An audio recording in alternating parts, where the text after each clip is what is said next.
Cette fois-ci, nous sommes partis pour parler de l'économie. Sous le Second Empire, bonjour à toutes et à tous.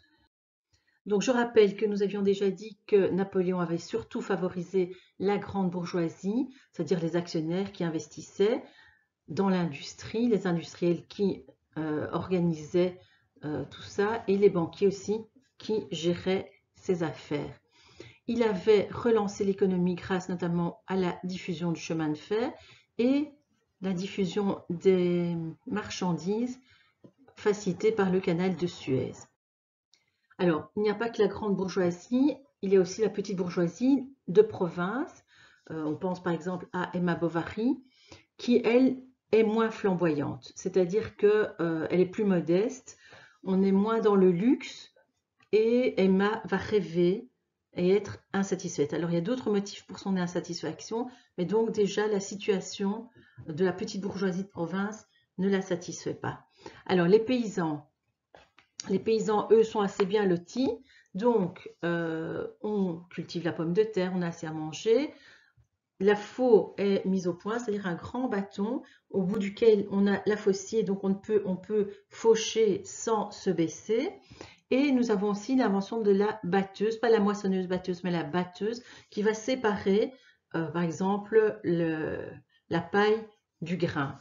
Donc finalement, le rendement est meilleur. En plus, ils peuvent, ces paysans, partir de chez eux quand ce n'est plus la saison et ils participent à la création à la réalisation des chemins de fer ou en ville à l'urbanisation, comme on le verra encore avec Haussmann. Alors, les ouvriers, eux aussi, quelque part, ont un pouvoir d'achat en hausse, mais leurs conditions de vie sont difficiles, surtout pour les mineurs.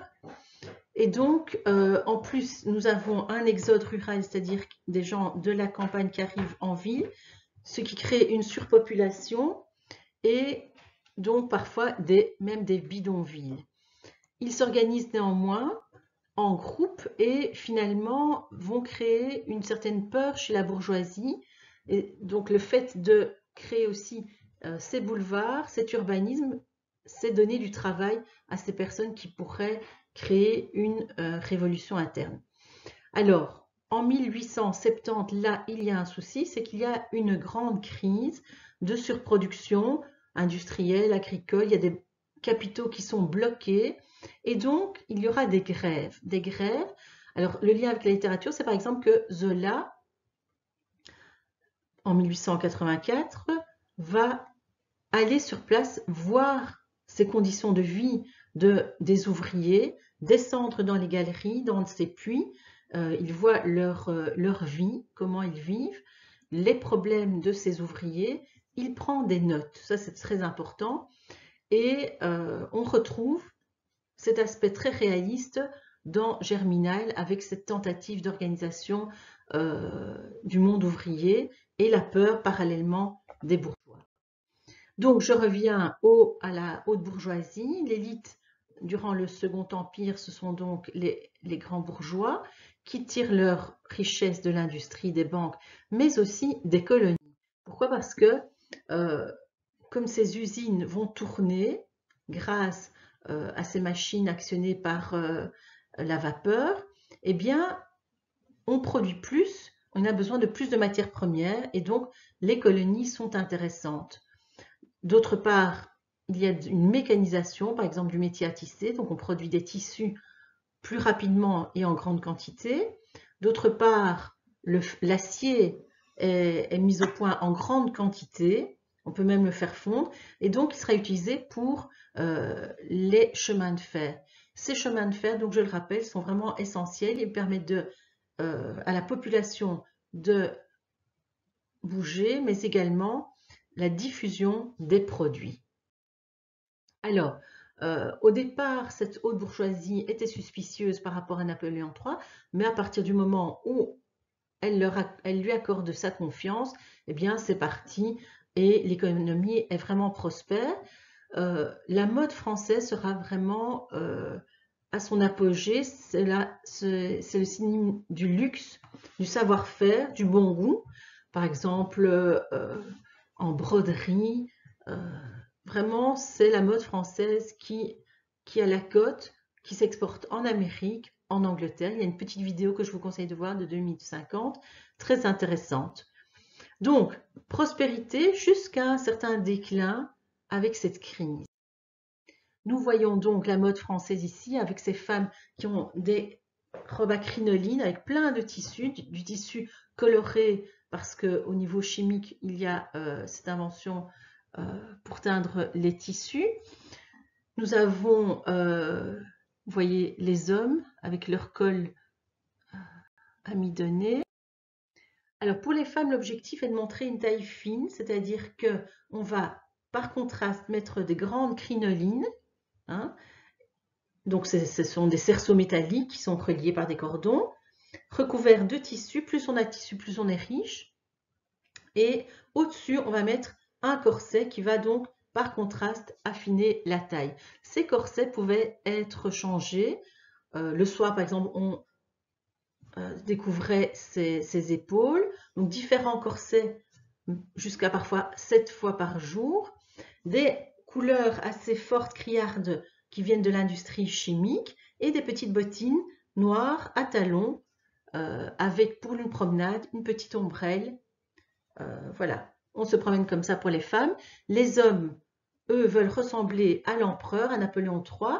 Au départ, il y a une redingote de 3/4, donc un 3/4. Et après, ça se raccourcit sous forme de jaquette, comme on l'a vu sur le tableau. Les cols sont donc amidonnés. On s'habille clair la journée, en noir le soir, avec un chapeau à claque. Donc, avec une petite pression du doigt, il y avait des ressorts, et bien quelque chose qu'on pouvait emporter sous son bras, et bien se défaisait et c'était le chapeau à claque. Il portait aussi des petites bottines ou même des escarpins, c'est-à-dire des chaussures qui ne montent pas au niveau de la cheville, mais avec un petit talon. Alors, propre à Napoléon III, on reconnaît alors la barbiche, la moustache et les favoris. Donc, vous les voyez là, la barbiche, la moustache, les favoris, la taille fine, plein de tissu. Édouard André, qui est un collectionneur, mais à la base c'était un militaire, veut aussi ressembler à Napoléon III et on le voit avec sa barbiche, sa moustache, ses favoris, mais également son plastron qui est une protection rigide du buste. Mais alors, donc cette élite dirigeante est la bourgeoisie riche. La question est, quel est le thème qui se retrouve un peu partout dans les romans réalistes, que ce soit chez Balzac, chez Maupassant ou chez Zola? Eh bien, le thème sera l'argent. Ça, c'est une nouveauté par rapport au romantisme, où on parlait plutôt de la nature, de ses sentiments, de ses deuils, de sa tristesse ou de l'admiration pour les églises. Ici, on va parler surtout d'argent. Par exemple, dans Le Père Goriot, on voit un homme qui se ruine pour ses filles et qui doit déménager d'étage en étage dans une pension parce que ça coûte de moins en moins cher. Ou dans La Parure, c'est une jeune femme qui, pour aller à une soirée, emprunte à une amie un beau collier, une parure, et finalement, elle se rend compte qu'elle a perdu, en rentrant chez elle, elle a perdu le collier. Elle n'ose pas le dire à son amie et s'endette pendant 10 ans pour pouvoir rembourser ce collier. Au bout de 10 ans, elle rencontre cette amie, elle avait déménagé, et cette amie lui dit, ben non, ce collier ne valait pas grand-chose. Voilà, donc l'absurdité de sa démarche. Au Bonheur des Dames, là, c'est un homme qui fait fortune en organisant les grands magasins. Ça, c'est le règne des grands magasins maintenant, qui s'appelle le Bonheur des Dames. Et au Bonheur des Dames, tout est fait pour que la femme dépense, se sente bien et dépense. Ou alors, dans le premier roman de Zola, Thérèse Raquin, là, c'est une jeune femme qui tue son mari eh bien, pour hériter de l'argent de la belle-mère. Voilà, donc on est dans une toute autre époque et Balzac, Zola, Maupassant écriront autrement. Voilà, merci et bonne étude.